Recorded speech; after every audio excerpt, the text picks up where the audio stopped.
NewsTalk 710 KURV. And now, commentary with Roxanne Garcia.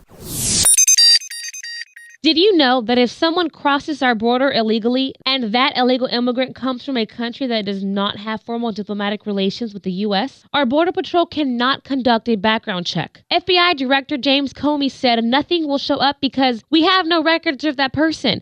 You can only query what you have collected. The U.S. lacks the information needed to accurately screen refugees from Syria to identify possible terrorism connections. Recently, U.S. Citizenship and Immigration Service officials disclosed that the government does not have access to any database in Syria that can be used to check the backgrounds of refugees against criminal and terrorist records. But it's been revealed that over 90% of Syrian refugee applicants get approved, despite these gaping intelligence flaws. So tell me, how exactly are we approving all these so-called widows and orphans?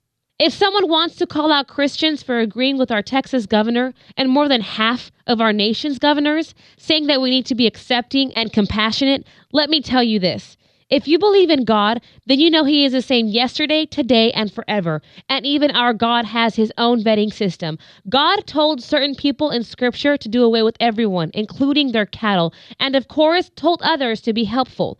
If you want to mention Scripture, when Jesus said to clothe others, to feed, to help, etc., Christ did not tell the state to do that or a country. He told you. So if you want to accept Syrian refugees into your house, by all means, do it. If you wish to cloak your arguments in Scripture, then be courageous enough to apply it to your house. Sponsor a family today. Let's see if this direct application in context will help wake you up to the security risk you've exposed your family to.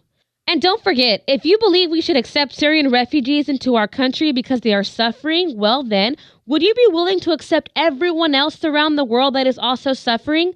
There's plenty of need in Sudan, in Somalia, in Afghanistan, heck, in Central America. Double heck, in our colonias in Reynosa and Matamoros. How about we take care of our own real neighbors, including homeless U.S. veterans, before we take on a burden and risk we cannot afford?